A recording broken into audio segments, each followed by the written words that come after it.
2 நாளாகமம் அதிகாரம் 17. அவன் ஸ்தானத்திலே அவன் குமாரனாகிய யோசபாத் ராஜாவாகி இஸ்ரவேலுக்கு விரோதமாய் பலப்பட்டான். அவன் யூதாவின் அரணான பட்டணங்களில் எல்லாம் இராணுவத்தையும் யூதா தேசத்திலும் தன் தகப்பனாகிய ஆசா பிடித்த எப்பிராயீமின் பட்டணங்களிலும் தானியங்களையும் வைத்தான். கர்த்தர் யோசபாத்தோடு இருந்தார். அவன் பாகால்களை தேடாமல் தன் தகப்பனாகிய தாவீது முன்னாட்களில் நடந்த வழிகளில் நடந்து தன் தகப்பனுடைய தேவனை தேடி இஸ்ரவேலுடைய செய்கையின்படி நடவாமல் அவருடைய கற்பனைகளின்படி நடந்து கொண்டான். ஆகையால் கர்த்தர் அவன் கையில் ராஜ்ய பாரத்தை திடப்படுத்தினார். யூதா கோத்திரத்தார் எல்லாரும் யோசபாத்துக்கு காணிக்கைகளை கொண்டு வந்தார்கள். அவனுக்கு ஐஸ்வர்யமும் கனமும் மிகுதியாயிருந்தது. கர்த்தருடைய வழிகளில் அவன் இருதயம் உற்சாகம் கொண்டது. அவன் மேடைகளையும் விக்கிரக தோப்புகளையும் யூதாவை விட்டகற்றினான். அவன் அரசாண்ட 3ஆம் வருஷத்தில் யூதாவின் பட்டணங்களிலே உபதேசம் பண்ணும்படிக்கு அவன் தன் பிரபுக்களாகிய பென்னாயிலையும் ஒபதியாவையும் சகரியாவையும் நெதனெயேலையும் மிகாயாவையும் இவர்களோடே கூட செமாயா, நெதனியா, செபதியா, ஆசகேல், செமிரமோத், யோனத்தான், அதோனியா, தொபியா, தோபத்தோனியா என்னும் லேவியரையும் இவர்களோடே கூட ஆசாரியரான எலிஷமாவையும் யோராமையும் அனுப்பினான். இவர்கள் யூதாவிலே உபதேசித்து கர்த்தருடைய வேத புஸ்தகத்தை வைத்துக்கொண்டு யூதாவின் பட்டணங்களில் எல்லாம் திரிந்து ஜனங்களுக்கு போதித்தார்கள். யூதாவை சுற்றியிருக்கிற தேசங்களுடைய ராஜ்யங்களின் மேலெல்லாம் கர்த்தரால் உண்டான பயங்கரம் வந்ததினால் யோசபாத்தோடு யுத்தம் பண்ணாதிருந்தார்கள்.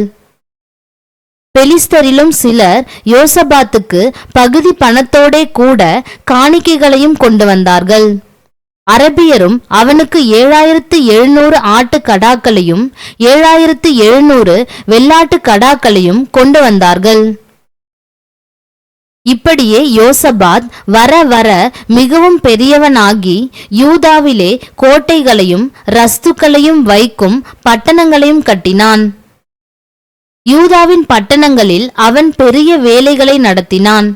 எருசலேமிலே பராக்கிரமசாலிகளான சேவகர் அவனுக்கு இருந்தார்கள்.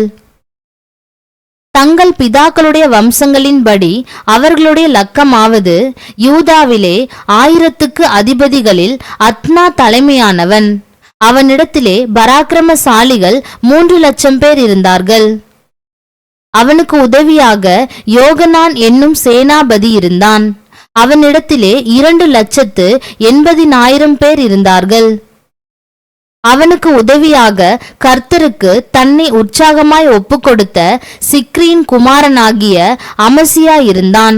அவனிடத்திலே பராக்கிரமசாலிகள் 2,00,000 பேர் இருந்தார்கள். பென்யமீனிலே எலியாதா என்னும் பராக்கிரமசாலி இருந்தான். அவனிடத்திலே வில்லும் கேடகமும் பிடிக்கிறவர்கள் 2,00,000 பேர் இருந்தார்கள். அவனுக்கு உதவியாக யோசபாத் இருந்தான். அவனிடத்திலே சேவகத்திற்கு ஆயுதபாணிகள் 1,80,000 பேர் இருந்தார்கள். ராஜா யூதா எங்குமுள்ள அரணான பட்டணங்களில் வைத்தவர்களைத் தவிர இவர்களே ராஜாவை சேவித்தவர்கள். அதிகாரம் 18. யோசபாத்துக்கு மிகுந்த ஐஸ்வர்யமும் கனமும் உண்டாயிருந்தது. அவன் ஆகாபோடே சம்பந்தம் கலந்து சில வருஷங்கள் சென்ற பின்பு சமாரியாவில் இருக்கிற ஆகாபிடத்துக்கு போனான். அப்பொழுது ஆகாப் அவனுக்கும் அவனோடு இருக்கிற ஜனத்திற்கும் அநேகம் ஆடு மாடுகளை அடிப்பித்து கீலேயாத்திலுள்ள ராமோத்திற்கு வரும்படி அவனை ஏவினான். எப்படியெனில் இஸ்ரவேலின் ராஜாவாகிய ஆகாப் யூதாவின் ராஜாவாகிய யோசபாத்தை நோக்கி, கீலேயாத்திலுள்ள ராமோத்துக்கு என்னோடே வருகிறீரா என்று கேட்டதற்கு அவன், நான் தான் நீர், என்னுடைய ஜனங்கள் உம்முடைய ஜனங்கள், உம்மோடே கூட யுத்தத்திற்கு வருகிறேன் என்றான். பின்னும் யோசபாத் இஸ்ரவேலின் ராஜாவை பார்த்து, கர்த்தருடைய வார்த்தையை இன்றைக்கு விசாரித்து அறியும் என்றான். அப்பொழுது இஸ்ரவேலின் ராஜா 400 தீர்க்கதரிசிகளை கூடிவர செய்து, நாங்கள் கீலேயாத்திலுள்ள ராமோத்தின் மேல் யுத்தம் பண்ண போகலாமா போகலாகாதா என்று அவர்களை கேட்டான். அதற்கு அவர்கள், போம், தேவன் ராஜாவின் கையில் அதை ஒப்புக் கொடுப்பார் என்றார்கள். பின்பு யோசபாத், நாம் விசாரித்து அறிகிறதற்கு இவர்களை அல்லாமல் கர்த்தருடைய தீர்க்கதரிசி வேறே யாராகிலும் இங்கே இல்லையா என்று கேட்டான். அப்பொழுது இஸ்ரவேலின் ராஜா யோசபாத்தை நோக்கி, கர்த்தரிடத்தில் விசாரித்து அறிகிறதற்கு இம்லாவின் குமாரனாகிய மிகாயா என்னும் மற்றொருவன் இருக்கிறான். ஆனாலும் நான் அவனை பகைக்கிறேன். அவன் என்னை குறித்து நன்மையாக அல்ல தீமையாகவே எப்பொழுதும் தீர்க்க தரிசனம் சொல்லுகிறவன் என்றான். அதற்கு யோசபாத், ராஜாவே, அப்படி சொல்ல வேண்டாம் என்றான். அப்பொழுது இஸ்ரவேலின் ராஜா பிரதானிகளில் ஒருவனை கூப்பிட்டு, இம்லாவின் குமாரனாகிய மிகாயாவை சீக்கிரமாய் அழைத்து வா என்றான். இஸ்ரவேலின் ராஜாவும் யூதாவின் ராஜாவாகிய யோசபாத்தும் சமாரியாவின் ஒளிமுக வாசலுக்கு முன்னிருக்கும் விசாலமான இடத்திலே ராஜ வஸ்திரம் தரித்து கொண்டவர்களாய் அவரவர் தம் தம் சிங்காசனத்திலே உட்கார்ந்திருந்தார்கள். சகல தீர்க்கதரிசிகளும் அவர்களுக்கு முன்பாக தீர்க்க தரிசனம் சொன்னார்கள். கெனானாவின் குமாரனாகிய சிதேக்கியா தனக்கு இருப்பு கொம்புகளை உண்டாக்கி, இவைகளால் நீர் சீரியரை முட்டி நிர்மூலமாக்கி போடுவீர் என்று கர்த்தர் சொல்லுகிறார் என்றான். சகல தீர்க்கதரிசிகளும் அதற்கு இசைவாக தீர்க்க தரிசனம் சொல்லி, கீலேயாத்தில் உள்ள ராமோத்திற்கு போம், உமக்கு வாய்க்கும், கர்த்தர் அதை ராஜாவின் கையில் ஒப்பு கொடுப்பார் என்றார்கள். மிகாயாவை அழைக்கப் போன ஆள் அவனுடனே பேசி, இதோ தீர்க்கதரிசிகளின் வார்த்தைகள் ஏக வாக்காய் ராஜாவுக்கு நன்மையாயிருக்கிறது. உம்முடைய வார்த்தையும் அவர்களில் ஒருவர் வார்த்தையைப் போல இருக்கும்படிக்கு நன்மையாக சொல்லும் என்றான். அதற்கு மிகாயா, என் தேவன் சொல்வதையே சொல்வேன் என்று கர்த்தருடைய ஜீவனை கொண்டு சொல்லுகிறேன் என்றான். அவன் ராஜாவினிடத்தில் வந்தபோது ராஜா அவனை பார்த்து, மிகாயாவே, நாங்கள் கீலேயாத்திலுள்ள ராமோத்தின் மேல் யுத்தம் பண்ண போகலாமா போகலாகாதா என்று கேட்டான். அதற்கு அவன், போங்கள், உங்களுக்கு வாய்க்கும், உங்கள் கையில் ஒப்புக் கொடுக்கப்படுவார்கள் என்றான். ராஜா அவனை பார்த்து, நீ கர்த்தருடைய நாமத்திலே உண்மையை அல்லாமல் வேறொன்றையும் என்னிடத்தில் சொல்லாதபடிக்கு நான் எத்தனை தரம் உன்னை ஆணையிடுவிக்க வேண்டும் என்று சொன்னான். அப்பொழுது அவன், இஸ்ரவேலர் எல்லாரும் மேய்ப்பனில்லாத ஆடுகளைப் போல மலைகளில் சிதறப்பட்டதைக் கண்டேன். அப்பொழுது கர்த்தர், இவர்களுக்கு எஜமான் இல்லை, அவரவர் தம் தம் வீட்டிற்கு சமாதானத்தோடே திரும்ப கடவர்கள் என்றார் என்று சொன்னான். அப்பொழுது இஸ்ரவேலின் ராஜா யோசபாத்தை நோக்கி, இவன் என்னை குறித்து நன்மையாக அல்ல தீமையாகவே தீர்க்கதரிசனம் சொல்லுகிறவன் என்று நான் உம்மோடே சொல்லவில்லையா என்றான். அப்பொழுது அவன் சொன்னது, கர்த்தருடைய வார்த்தையை கேளுங்கள். கர்த்தர் தம்முடைய சிங்காசனத்தின் மேல் வீற்றிருக்கிறதையும் பரம சேனையெல்லாம் அவர் வலது பக்கத்திலும் அவர் இடது பக்கத்திலும் நிற்கிறதையும் கண்டேன். அப்பொழுது கர்த்தர், இஸ்ரவேலின் ராஜாவாகிய ஆகாப் கீலேயாத்திலுள்ள ராமோத்தில் போய் விழும்படிக்கு அவனுக்கு போதனை செய்கிறவன் யார் என்று கேட்டதற்கு ஒருவன் இப்படியும் ஒருவன் அப்படியும் சொன்னார்கள். அப்பொழுது ஒரு ஆவி புறப்பட்டு வந்து கர்த்தருக்கு முன்பாக நின்று, நான் அவனுக்கு போதனை செய்வேன் என்றது. எதினால் என்று கர்த்தர் அதை கேட்டார். அப்பொழுது அது, நான் போய் அவனுடைய தீர்க்கதரிசிகள் எல்லாரின் வாயிலும் பொய்யின் ஆவியாய் இருப்பேன் என்றது. அதற்கு அவர், நீ அவனுக்கு போதனை செய்து அப்படி நடக்க பண்ணுவாய், போய் அப்படியே செய் என்றார். ஆனதினால் கர்த்தர் பொய்யின் ஆவியை இந்த உம்முடைய தீர்க்கதரிசிகளின் வாயிலே கட்டளையிட்டார். கர்த்தர் உம்மை குறித்து தீமையாக சொன்னார் என்றான். அப்பொழுது கெனானாவின் குமாரனாகிய சிதேக்கியா கிட்டே வந்து மிகாயாவை கன்னத்தில் அடித்து, கர்த்தருடைய ஆவி எந்த வழியா என்னை விட்டு உன்னோடே பேசும்படி வந்தது என்றான். அதற்கு மிகாயா, நீ ஒளித்துக்கொள்ள உள்ளறையிலே பதுங்கும் அந்நாளிலே அதை காண்பாய் என்றான். அப்பொழுது இஸ்ரவேலின் ராஜா, நீங்கள் மிகாயாவை பிடித்து அவனை பட்டணத்து தலைவனாகிய ஆமோனிடத்துக்கும் ராஜகுமாரனாகிய யோவாசிடத்துக்கும் திரும்ப கொண்டு போய் அவனை சிறைச்சாலையிலே வைத்து நான் சமாதானத்தோட திரும்பி வருமளவும் அவனுக்கு இடுக்கத்தின் அப்பத்தையும் இடுக்கத்தின் தண்ணீரையும் சாப்பிட கொடுங்கள் என்று ராஜா சொன்னார் என்று சொல்லுங்கள் என்றான். அப்பொழுது மிகாயா, நீர் சமாதானத்தோட திரும்பி வந்தால் கர்த்தர் என்னை கொண்டு பேசினதில்லை என்று சொல்லி, ஜனங்களே, நீங்கள் எல்லோரும் கேளுங்கள் என்றான். பின்பு இஸ்ரவேலின் ராஜாவும் யூதாவின் ராஜாவாகிய யோசபாத்தும் கீலேயாத்திலுள்ள ராமோத்துக்கு போனார்கள். இஸ்ரவேலின் ராஜா யோசபாத்தை பார்த்து, நான் வேஷம் மாறி யுத்தத்தில் பிரவேசிப்பேன், நீரோ ராஜ வஸ்திரம் தரித்திரும் என்று சொல்லி இஸ்ரவேலின் ராஜா வேஷம் மாறி யுத்தத்தில் பிரவேசித்தான். சீரியாவின் ராஜா தனக்கு இருக்கிற ரதங்களின் தலைவரை நோக்கி, நீங்கள் சிறியவரோடும் பெரியவரோடும் யுத்தம் பண்ணாமல் இஸ்ரவேலின் ராஜா ஒருவனோடே மாத்திரம் யுத்தம் பண்ணுங்கள் என்று கட்டளையிட்டிருந்தான். ஆதலால் ரதங்களின் தலைவர் யோசபாத்தை காண்கையில், இவன்தான் இஸ்ரவேலின் ராஜா என்று சொல்லி யுத்தம் பண்ண அவனை சூழ்ந்து கொண்டார்கள். அப்பொழுது யோசபாத் கூக்குரலிட்டான். கர்த்தர் அவனுக்கு அனுசாரியாயிருந்தார். அவர்கள் அவனை விட்டு விலகும்படி தேவன் செய்தார். இவன் இஸ்ரவேலின் ராஜா அல்ல என்று ரதங்களின் தலைவர் கண்டபோது அவனை விட்டு திரும்பினார்கள். ஒருவன் நினையாமல் வில்லை நாணேற்றி எய்தான். அது இஸ்ரவேலின் ராஜாவினுடைய கவசத்தின் சந்துக்கிடையிலே பட்டது. அப்பொழுது அவன் தன் சாரதியை பார்த்து, நீ திரும்பி என்னை இராணுவத்துக்கு அப்பால் கொண்டு போ, எனக்கு காயம் பட்டது என்றான். அன்றைய தினம் யுத்தம் அதிகரித்தது. இஸ்ரவேலின் ராஜா சீரியருக்கு எதிராக ரதத்தில் சாயங்காலம் மட்டும் நின்றிருந்து சூரியன் அஸ்தமிக்கும் போது இறந்து போனான். அதிகாரம் 19. யூதாவின் ராஜாவாகிய யோசபாத் எருசலேமிலுள்ள தன் வீட்டிற்கு சமாதானத்தோடே திரும்பி வந்தான். அப்பொழுது அனானியின் குமாரனாகிய யெகூ என்னும் ஞான திருஷ்டிக்காரன் புறப்பட்டு அவனை சந்தித்து ராஜாவாகிய யோசபாத்தை நோக்கி, துன்மார்கனுக்கு துணை நின்று கர்த்தரை பகைக்கிறவர்களை நீர் சிநேகிக்கலாமா? இது நிமித்தம் கர்த்தருடைய கடும் கோபம் உம்மேல் வர இருந்தது. ஆகிலும் நீர் விக்கிரக தோப்புகளை தேசத்தை விட்டு அகற்றி தேவனை தேட உம்முடைய இருதயத்தை நேராக்கின விஷயத்தில் நன்மையான காரியங்கள் உம்மிடத்திலே காணப்பட்டது உண்டு என்றான்.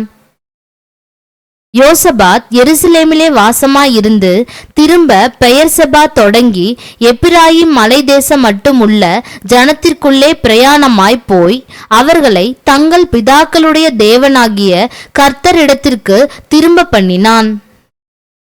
அவன் யூதாவின் அரணான பட்டணங்களாகிய ஒவ்வொரு பட்டணத்திலும் நியாயாதிபதிகளை வைத்து அந்த நியாயாதிபதிகளை நோக்கி, நீங்கள் செய்கிற காரியத்தை குறித்து எச்சரிக்கையாயிருங்கள்.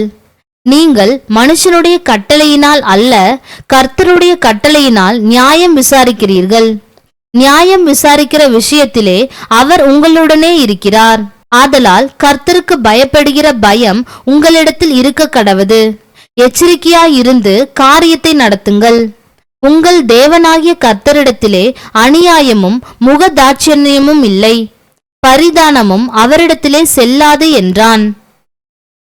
அவர்கள் எருசலேமில் வந்திருக்கும் போது யோசபாத் லேவியரிலும் ஆசாரியரிலும் இஸ்ரவேலுடைய வம்ச தலைவரிலும் சிலரை கர்த்தருடைய நியாயங்களை குறித்தும் விவாத விஷயங்களை குறித்தும் விசாரிக்கும்படி எருசலேமிலே நியமித்து அவர்களுக்கு கட்டளையிட்டதாவது, நீங்கள் கர்த்தருக்கு பயந்து உண்மையோடும் உத்தம இருதயத்தோடும் நடந்து செய்ய வேண்டியது என்னவென்றால், நானாவித இரத்தப்பழி சங்கதிகளும் பிரமாணத்திற்கும் கற்பனைக்கும் கட்டளைகளுக்கும் நியாயங்களுக்கும் அடுத்த நானாவித வழக்கு சங்கதிகளும் தங்கள் பட்டணங்களிலே குடியிருக்கிற உங்கள் சகோதரரிடத்திலிருந்து உங்களிடத்தில் வரும்போது அவர்கள் கர்த்தருக்கு நேரஸ்தராகாதபடிக்கும் உங்கள் மேலும் உங்கள் சகோதரர் மேலும் கடும் கோபம் வராதபடிக்கும் நீங்கள் அவர்களை எச்சரியுங்கள்.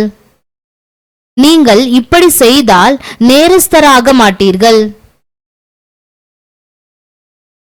இதோ ஆசாரியனாகிய அமரியா கர்த்தருக்கடுத்த எல்லா நியாயத்திலும் இஸ்மவேலின் குமாரனாகிய செபதியா என்னும் யூதா வம்சத்தின் தலைவன் ராஜாவுக்கடுத்த எல்லா நியாயத்திலும் உங்களுக்கு மேலான நியாயாதிபதிகள்.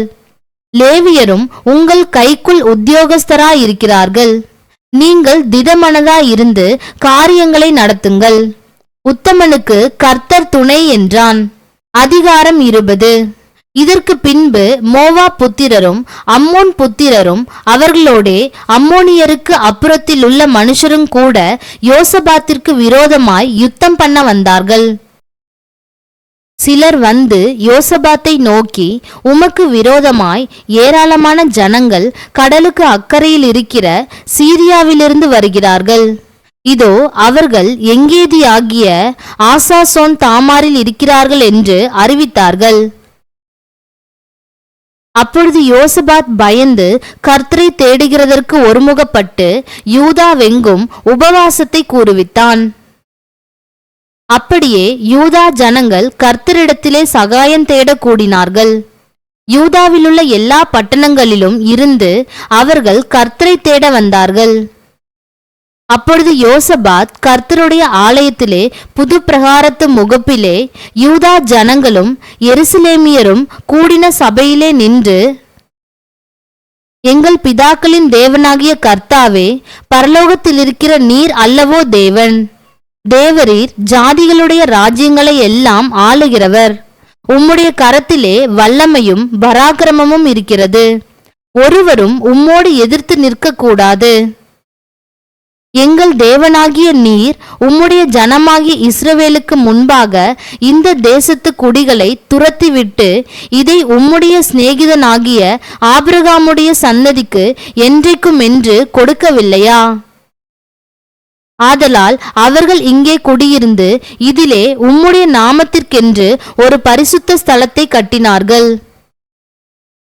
எங்கள் மேல் பட்டயம், நியாய தண்டனை, கொள்ளை நோய், பஞ்சம் முதலான தீமைகள் வந்தால் அப்பொழுது உம்முடைய நாமம் இந்த ஆலயத்தில் விளங்குகிறபடியால் நாங்கள் இந்த ஆலயத்திலும் உமது சந்நிதியிலும் வந்து நின்று எங்கள் இடுக்கணில் உம்மை நோக்கி கூப்பிடுகையில் தேவரீர் கேட்டு இரட்சிப்பீர் என்று சொல்லியிருக்கிறார்கள். இப்போதும் இதோ இஸ்ரவேலர் எகிப்து தேசத்திலிருந்து வருகிற போது அம்மோன் புத்திரர், மோவாபியர், சேயீர் மலை தேசத்தாருடைய சீமைகள் வழியாய் போக நீர் உத்தரவு கொடுக்கவில்லை. ஆகையால் அவர்களை விட்டு விலகி அவர்களை நாசப்படுத்தாதிருந்தார்கள். இப்போதும் இதோ அவர்கள் எங்களுக்கு நன்மைக்கு தீமையை சரிக்கட்டி தேவரீர் எங்களை சுதந்தரிக்க பண்ணின உம்முடைய சுதந்திரத்திலிருந்து எங்களை துரத்திவிட வருகிறார்கள். எங்கள் தேவனே, அவர்களை நீர் நியாயம் தீர்க்க மாட்டீரோ? எங்களுக்கு விரோதமாக வந்த இந்த ஏராளமான கூட்டத்திற்கு முன்பாக நிற்க எங்களுக்கு பலன் இல்லை. நாங்கள் செய்ய வேண்டியது இன்னதென்று எங்களுக்கு தெரியவில்லை. ஆகையால் எங்கள் கண்கள் உம்மையே நோக்கிக் கொண்டிருக்கிறது என்றான். யூதா கோத்திரத்தார் அனைவரும், அவர்கள் குழந்தைகளும், அவர்கள் பெண்ஜாதிகளும், அவர்கள் குமாரரும் கூட கர்த்தருக்கு முன்பாக நின்றார்கள். அப்பொழுது சபையின் நடுவில் இருக்கிற மத்தனியாவின் குமாரனாகிய ஏயலின் மகனான பெனாயாவுக்கு பிறந்த சகரியாவின் புத்திரன் யகாசியேல் என்னும் ஆசாப்பின் புத்திரரில் ஒருவனான லேவியன் மேல் கர்த்தருடைய ஆவி இறங்கினதினால் அவன் சொன்னது, சகல யூதா கோத்திரத்தாரே, எருசலேமின் குடிகளே, ராஜாவாகி யோசபாத்தே, கேளுங்கள். நீங்கள் அந்த ஏராளமான கூட்டத்திற்கு பயப்படாமலும் கலங்காமலும் இருங்கள் என்று கர்த்தர் உங்களுக்கு சொல்லுகிறார். இந்த யுத்தம் உங்களுடையதல்ல, தேவனுடையது. நாளைக்கு நீங்கள் அவர்களுக்கு விரோதமாய் போங்கள். இதோ அவர்கள் சிஸ் என்னும் மேட்டு வழியாய் வருகிறார்கள். நீங்கள் அவர்களை எருவேல் வனாந்திரத்திற்கு எதிரான பள்ளத்தாக்கின் கடையாந்தரத்திலே கண்டு சந்திப்பீர்கள். இந்த யுத்தத்தை பண்ணுகிறவர்கள் நீங்கள் அல்ல. யூதா மனுஷரே, எருசலேம் ஜனங்களே, நீங்கள் தரித்து நின்று கர்த்தர் உங்களுக்கு செய்யும் இரட்சிப்பை பாருங்கள். பயப்படாமலும் கலங்காமலும் இருங்கள். நாளைக்கு அவர்களுக்கு எதிராக புறப்படுங்கள். கர்த்தர் உங்களோடே இருக்கிறார் என்றான். அப்பொழுது யோசபாத் தரைமட்டும் முகங்குனிந்தான். சகல யூதா கோத்திரத்தாரும் எருசலேமின் குடிகளும் கர்த்தரை பணிந்து கொள்ள கர்த்தருக்கு முன்பாக தாழ விழுந்தார்கள். கோகாத்தியரின் புத்திரரிலும் கோராகியரின் புத்திரரிலும் இருந்த லேவியர் எழுந்திருந்து இஸ்ரவேலின் தேவனாகிய கர்த்தரை மகா சத்தத்தோடே கெம்பீரமாய் துதித்தார்கள். அவர்கள் அதிகாலமே எழுந்திருந்து தெக்கோவாவின் வனாந்தரத்திற்கு போக புறப்பட்டார்கள். புறப்படுகையில் யோசபாத் நின்று, யூதாவே, எருசலேமின் குடிகளே கேளுங்கள். உங்கள் தேவனாகிய கர்த்தரை நம்புங்கள், அப்பொழுது நிலைப்படுவீர்கள். அவருடைய தீர்க்கதரிசிகளை நம்புங்கள், அப்பொழுது சித்தி பெறுவீர்கள் என்றான். பின்பு அவன் ஜனத்தோடே ஆலோசனை பண்ணி பரிசுத்தமுள்ள மகத்துவத்தை துதிக்கவும், ஆயுதம் அணிந்தவர்களுக்கு முன்னாக நடந்து போய் கர்த்தரை துதியுங்கள், அவர் கிருபை என்றும் உள்ளதென்று கர்த்தரை பாடவும் பாடகரை நிறுத்தினான். அவர்கள் பாடி துதி செய்ய தொடங்கின போது யூதாவுக்கு விரோதமாய் வந்து பதிவிருந்த அம்மோன் புத்திரரையும் மோவாபியரையும் சேயீர் மலை தேசத்தாரையும் ஒருவருக்கு விரோதமாய் ஒருவரை கர்த்தர் எழும்ப பண்ணினதினால் அவர்கள் வெட்டுண்டு விழுந்தார்கள். எப்படியெனில் அம்மோன் புத்திரரும் மோவாபியரும் சேயீர் மலை தேச குடிகளை சங்கரிக்கவும் அழிக்கவும் அவர்களுக்கு விரோதமாய் எழும்பினார்கள். சேயீர் குடிகளை அழித்து தீர்ந்தபோது தாங்களும் தங்களில் ஒருவரையொருவர் அழிக்கத்தக்க விதமாய் கை கலந்தார்கள். யூதா மனுஷர் வனாந்தரத்திலுள்ள சாம கூட்டண்டையிலே வந்து அந்த ஏராளமான கூட்டம் இருக்கும் திக்கை நோக்குகிற போது இதோ அவர்கள் தரையிலே விழுந்து கிடக்கிற பிரேதங்களாக கண்டார்கள். ஒருவரும் தப்பவில்லை. யோசபாத்தும் அவனுடைய ஜனங்களும் அவர்கள் உடைமைகளை கொள்ளையிட வந்தபோது அவர்கள் கண்ட ஏராளமான பொருள்களும் பிரேதங்களிலிருந்து உரிந்து போட்ட ஆடை ஆபரணங்களும் தாங்கள் எடுத்துக்கொண்டு போகக்கூடாதிருந்தது. 3 நாளாய் கொள்ளையிட்டார்கள். அது அவ்வளவு மிகுதியாயிருந்தது. 4ஆம் நாளில் பெராக்காவிலே கூடினார்கள். அங்கே கர்த்தருக்கு ஸ்தோத்திரம் செலுத்தினார்கள். ஆதலால் அவ்விடத்திற்கு இந்நாள் வரைக்கும் இருக்கிறபடி பெராக்கா என்னும் பேர் தரித்தார்கள். பின்பு கர்த்தர் அவர்களை அவர்கள் சத்துருக்கள் பேரில் களிகூற செய்தபடியால் யூதா மனுஷர் யாவரும் எருசலேம் ஜனங்களும் அவர்களுக்கு முன்னாலே யோசபாத்தும் மகிழ்ச்சியோடே எருசலேமுக்கு திரும்பினார்கள். அவர்கள் தம்புர்களோடும் சுரமண்டலங்களோடும் பூரிகைகளோடும் எருசலேமில் இருக்கிற கர்த்தருடைய ஆலயத்திற்கு வந்தார்கள். கர்த்தர் இஸ்ரவேலின் சத்துருக்களோடு யுத்தம் பண்ணினார் என்று கேள்விப்பட்ட அந்தந்த தேசத்து ராஜ்யத்தார் மேல் தேவனால் உண்டான பயங்கரம் வந்தது.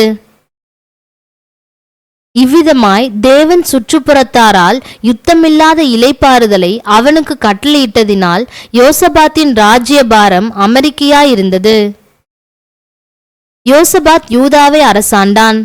அவன் ராஜாவாகிற போது 35 வயதாயிருந்து 25 வருஷம் எருசலேமில் அரசாண்டான். சில்கியின் குமாரத்தி ஆகிய அவனுடைய தாயின் பேர் அசுபால். அவன் தன் தகப்பனாகிய ஆசாவின் வழியிலே நடந்து அதை விட்டு விலகாதிருந்து கர்த்தரின் பார்வைக்கு செம்மையானதை செய்தான். ஆனாலும் மேடைகள் தகர்க்கப்படவில்லை. ஜனங்கள் தங்கள் இருதயத்தை தங்கள் பிதாக்களின் தேவனுக்கு இன்னும் நேராக்காதிருந்தார்கள். யோசபாத்தின் ஆதி அந்தமான மற்ற வர்த்தமானங்கள் இஸ்ரவேல் ராஜாக்களின் புஸ்தகத்தில் கண்டிருக்கிற ஆனானியின் குமாரனாகிய யெகூவின் வசனங்களில் எழுதியிருக்கிறது. அதற்கு பின்பு யூதாவின் ராஜாவாகிய யோசபாத் பொல்லாப்பு செய்கிறவனான அகசியா என்னும் இஸ்ரவேலின் ராஜாவோடே தோழமை பண்ணினான். தர்ஷீஷுக்கு போகும்படிக்கு கப்பல்களை செய்ய அவனோடே கூடிக்கொண்டான். அப்படியே எசியோன் கேபேரிலே கப்பல்களை செய்தார்கள். மரேசா ஊரானாகிய தொதாவின் குமாரனான எலியேசர் யோசபாத்துக்கு விரோதமாக தீர்க்க தரிசனம் சொல்லி, நீர் அகசியாவோடே கூடிக்கொண்டபடியினால் கர்த்தர் உம்முடைய கிரியைகளை முறித்து போட்டார் என்றான். அந்த கப்பல்கள் உடைந்து போயிற்று. அவர்கள் தர்ஷீஷுக்கு போக கூடாமற் போயிற்று. அதிகாரம் 21. யோசபாத் தன் பிதாக்களோட நித்திரை அடைந்து தாவீதின் நகரத்தில் தன் பிதாக்கள் அண்டையிலே அடக்கம் பண்ணப்பட்டான். அவன் ஸ்தானத்திலே அவன் குமாரனாகிய யோராம் ராஜாவானான். அவனுக்கு யோசபாத்தின் குமாரராகிய அசரியா, ஏகியேல், சகரியா, அசரியா, மிகாவேல், செப்பத்தியா என்னும் சகோதரர் இருந்தார்கள். இவர்கள் எல்லோரும் இஸ்ரவேலின் ராஜாவாகிய யோசபாத்தின் குமாரர். அவர்களுடைய தகப்பன் வெள்ளியும் பொன்னும் உச்சிதங்களுமான அநேகம் நன்கொடைகளையும் யூதாவிலே அரணான பட்டணங்களையும் அவர்களுக்கு கொடுத்தான். யோராம் சேஷ்ட புத்திரனானபடியினால் அவனுக்கு ராஜ்யத்தை கொடுத்தான். யோராம் தன் தகப்பனுடைய ராஜ்ய பாரத்திற்கு வந்து தன்னை பலப்படுத்தி கொண்ட பின்பு அவன் தன்னுடைய சகோதரர் எல்லாரையும் இஸ்ரவேலின் பிரபுக்களில் சிலரையும் பட்டயத்தால் கொன்று போட்டான். யோராம் ராஜாவாகிற போது 32 வயதாயிருந்து 8 வருஷம் எருசலேமில் அரசாண்டான். அவன் இஸ்ரவேல் ராஜாக்களின் வழியிலே நடந்து ஆகாபின் வீட்டார் செய்தது போல செய்தான். ஆகாபின் குமாரத்தி அவனுக்கு மனைவியாயிருந்தாள். அவன் கர்த்தரின் பார்வைக்கு பொல்லாப்பானதை செய்தான். கர்த்தர் தாவீதுக்கும் அவன் குமாரருக்கும் என்றென்றைக்கும் ஒரு விலக்கை கட்டளையிடுவேன் என்று சொல்லி அவனோடே பண்ணின உடன்படிக்கை நிமித்தம் தாவீதின் வம்சத்தை அழிக்க சித்தமில்லாதிருந்தார். அவன் நாட்களில் யூதாவுடைய கையின் கீழிருந்த ஏதோமியர் கலகம் பண்ணி தங்களுக்கு ஒரு ராஜாவை ஏற்படுத்தி கொண்டார்கள். அதனால் யோராம் தன் பிரபுக்களோடும் தன் சகல ரதங்களோடும் புறப்பட்டு போனான். அவன் ராத்திரியில் எழுந்திருந்து தன்னை வளைந்து கொண்ட ஏதோமியரையும் ரதங்களின் தலைவரையும் முறியடித்தான். ஆகிலும் யூதாவுடைய கையின் கீழிருந்த ஏதோமியர் இந்நாள் வரைக்கும் இருக்கிறது போல கலகம் பண்ணி பிரிந்தார்கள். அவன் தன் பிதாக்களின் தேவனாகிய கர்த்தரை விட்டபடியினால் அக்காலத்திலே லீப்னா பட்டணத்தாரும் கலகம் பண்ணினார்கள். அவன் யூதாவுடைய மலைகளின் மேல் மேடைகளை உண்டாக்கி எருசலேமின் குடிகளை சோரம் போக பண்ணி யூதாவையும் அதற்கு ஏவி விட்டான். அப்பொழுது தீர்க்கதரிசியாகிய எலியா எழுதின ஒரு நிருபம் அவனிடத்திற்கு வந்தது. அதில் உம்முடைய தகப்பனான தாவீதின் தேவனாகிய கர்த்தர் உரைக்கிறது என்னவென்றால், நீ உன் தகப்பனாகிய யோசபாத்தின் வழிகளிலும் யூதாவின் ராஜாவாகிய ஆசாவின் வழிகளிலும் நடவாமல் இஸ்ரவேல் ராஜாக்களின் வழியிலே நடந்து ஆகாபுடைய குடும்பத்தின் சோர மார்க்கத்திற்கு ஒத்தபடியே யூதாவையும் எருசலேமின் குடிகளையும் சோரம் போக பண்ணி உன்னை பார்க்கிலும் நல்லவர்களாயிருந்த உன் தகப்பன் வீட்டாரான உன் சகோதரரையும் கொன்று போட்டபடியினால், இதோ கர்த்தர் உன் ஜனத்தையும் உன் பிள்ளைகளையும் உன் மனைவிகளையும் உனக்கு உண்டான எல்லாவற்றையும் மகாவாதையாக வாதிப்பார். நீயோ உனக்கு உண்டாகும் குடல் நோயினால் உன் குடல்கள் நாளுக்கு நாள் இற்று விழுமட்டும் கொடிய வியாதியினால் வாதிக்கப்படுவாய் என்று எழுதியிருந்தது. அப்படியே கர்த்தர் பெலிஸ்தரின் ஆவியையும் எத்தியோப்பியாவுக்கு அடுத்த தேசத்தாரான அரபியரின் ஆவியையும் யோராமுக்கு விரோதமாக எழுப்பினார். அவர்கள் யூதாவில் வந்து பலாத்காரமாய் புகுந்து ராஜாவின் அரமனையில் அகப்பட்ட எல்லா பொருள்களையும் அவன் பிள்ளைகளையும் அவன் மனைவிகளையும் பிடித்து கொண்டு போனார்கள். யோவாகாஸ் என்னும் அவன் குமாரரில் இளையவனை அல்லாமல் ஒரு குமாரனும் அவனுக்கு மீதியாக வைக்கப்படவில்லை. இவைகள் எல்லாவற்றிற்கும் பிற்பாடு கர்த்தர் அவன் குடல்களில் உண்டான தீராத நோயினால் அவனை வாதித்தார். அப்படி நாளுக்கு நாள் இருந்து 2 வருஷம் முடிகிற காலத்தில் அவனுக்கு உண்டான நோயினால் அவன் குடல்கள் சரிந்து கொடிய வியாதியினால் செத்து போனான். அவனுடைய பிதாக்களுக்காக கந்த வர்க்கங்களை கொளுத்தினது போல் அவனுடைய ஜனங்கள் அவனுக்காக கொளுத்தவில்லை. அவன் ராஜாவாகிற போது 32 வயதாயிருந்து 8 வருஷம் எருசலேமில் அரசாண்டு விரும்புவார் இல்லாமல் இறந்து போனான். அவனை தாவீதின் நகரத்தில் அடக்கம் பண்ணினார்கள். ஆனாலும் ராஜாக்களின் கல்லறைகளில் அவனை வைக்கவில்லை.